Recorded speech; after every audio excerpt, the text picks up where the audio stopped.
मर्यादा के धनी भगवान श्री राम, आपने मुझे कहा कि गुरुदेव भगवान श्री राम के लिए आपके दो शब्द कहो। मैं क्या कहूंगा आप लोगों के लिए मेरे दो शब्द।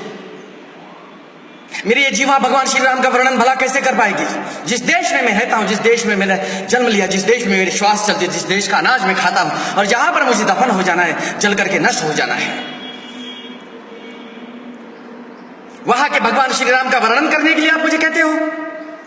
मैं कौन होता हूं उनका वर्णन करने वाला। अरे हजारों बार आपने रामचरितमानस पढ़ लिया, हजारों बार भगवान श्री राम की गाथा पढ़ लिया आपने, लेकिन कुछ हुआ? कोई फर्क पड़ा? पढ़ते हैं, सुनते हैं, चले जाते हैं अपने घर। और भगवान श्री राम पड़े हैं वहां पर अयोध्या के मंदिर में, टूटे फूटे उस छोटे से झोपड़े में। लज्जा आनी चाहिए हिंदुओं को, डूब मरना चाहिए नेताओं को। राम मंदिर का मुद्दा उठा लिया। यह पाकिस्तान है या हिंदुस्तान है? हिंदुओं को लज्जा नहीं आती? कैसा न्यायालय है? ऐसे सुप्रीम कोर्ट के आदेश को मानने वाला भी मूर्ख है। कैसा ये सुप्रीम कोर्ट? अंधों की नगरी है ये। भगवान बैठे हैं वो चबूतरे पर तंबू में, और आप लोग आलीशान महलों में एयर कंडीशनर में बैठ करके भगवान श्री राम का नारा लगाते हो और उसके मुद्दे पर अपनी रोटियां सेकते हो। लज्जा आना चाहिए, डूब मरना चाहिए आप लोगों को। मुझे कहते हो भगवान श्री राम के लिए महाराज जी आपके दो शब्द कहो। मैं कौन होता हूं आपको शब्द का बखान करने वाला? जो परमात्मा का अंश है, जो परमात्मा ही है स्वयं, उसके लिए मैं आप लोगों के सामने मेरे शब्द का उच्चारण करूं? क्योंकि वो सुनने के बाद आप बाहर जैसे ही जाओगे भूल जाओगे। आप जैसे मूर्खों के लिए मेरे शब्द नहीं है। यदि आप लोगों को मेरे शब्द सुनना है तो जाइए पहले अयोध्या के उस मंदिर से उस भगवान को मुक्त कराइए, वहां पर वो मस्जिद को तोड़ दो, क्योंकि वहां पर बाबर पैदा नहीं हुआ था। जहां जन्मे थे भगवान श्री राम, वहां पर बनना चाहिए भगवान श्री राम का मंदिर। जहां पैदा हुआ था बाबर, मस्जिद बना लो। अब बाबर तो पैदा नहीं हुआ था ना हिंदुस्तान में, जिसने नृशंस हत्याएं की हिंदुस्तान की, जिसने हिंदुस्तान की नारियों की, हमारे बच्चों की, हमारे पूर्वजों की नृशंस हत्याएं की, उसे सर चढ़ा लिया। कैसा है हिंदुस्तान है? भगवान श्री राम का वर्णन सुनना चाहते हैं मुझसे। अब मैं तो आपको, आपके जन्म खत्म हो जाएगा, आपकी जीवन लीला समाप्त हो जाएगी, तब तक भी मैं आप लोगों को मेरे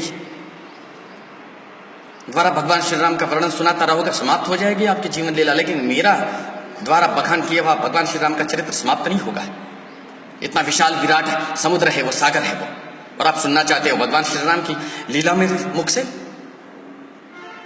यदि वास्तविकता में आपको भगवान श्री राम के प्रति लगन है, आस्था है, विश्वास है, और सच्चे हिंदू हो यदि आप, तो क्रांति की मशाल थामो, उठो और जाओ, लड़ो, आ जाओ सड़कों पर। क्या आपका रक्त मर गया है? क्या आपकी आत्मा शंड हो गई है? क्या आप नपुंसक हो, कायर हो? धर्म का जहां विषय आता है वहां पर आपका रक्त उछाल पर होना चाहिए। सिर्फ व्हाट्सएप फेसबुक पर चिल्ला चिल्ला करके कुछ हासिल नहीं होने वाला। मैंने भी बहुत प्रयास किया, लेकिन आवाज दबाई गई। यदि आप 1000 लोग मेरा समर्थन करते हो, मैं नहीं कहूंगा कि आप मेरे साथ आ जाओ, अकेला ही शेर काफी होता है। मुझे पता है मेरे इस वक्तव्य पर कुछ लोग रिकॉर्ड कर रहे हैं, मेरे इस वक्तव्य को सुनने के बाद कुछ मेरे खिलाफ आंदोलित हो जाएंगे, आंदोलन कर लेंगे, कोई फर्क नहीं पड़ता है। जिसमें साहस है, जिसमें दम है, मुझे प्रत्यक्ष आकर के मिले। पीछे तो एक शेर होता है ना, यदि आपको उसको बंदी बनाना है, मारना है, तो 200-500 कुत्तों की फौज छोड़ दो उसके पीछे। परेशान होगा वो, लेकिन फिर भी सिंह सिंह ही होता है। मैं ये नहीं कहूंगा कि मैं सिंह हूं, क्योंकि सिंह तो जानवर ही है आखिर, और मैं मनुष्य हूं। तो मैं मुद्दे पर आकर कितने ही बात समाप्त करूंगा आपके साथ बात करते हुए। भगवान श्री राम के नारा दोबारा नहीं करेंगे आप मेरे सामने। भगवान श्री राम के जय जयकार आप दोबारा नहीं करोगे मेरे सामने, क्योंकि भगवान श्री राम के जय जयकार करने का अधिकार सिर्फ उसी को है जो भगवान श्री राम को वहां से मुक्त कराना चाहता है, जिसके हृदय में भगवान परमात्मा निवास करता है, जिसके भगवान में श्री राम है। वो जाएगा और एक क्रांति घटित करेगा। एक एक ईंट से महल खड़े होते हैं। आप ये ना सोचो कि आप अकेले क्या कर लोगे। उठो, संग्राम की तैयारियां करो, लड़ो, डरो मत किसी से। ये कुछ नहीं कर पाएंगे हमारा। हिंदू साधुओं की साथ प्रताड़ना करने वाले इस सरकार को, वर्तमान सरकार की बात नहीं कर रहा हूं मैं, वर्तमान सरकार भी षंढी जैसी दिखाई दे रही है, कुछ नहीं करती है।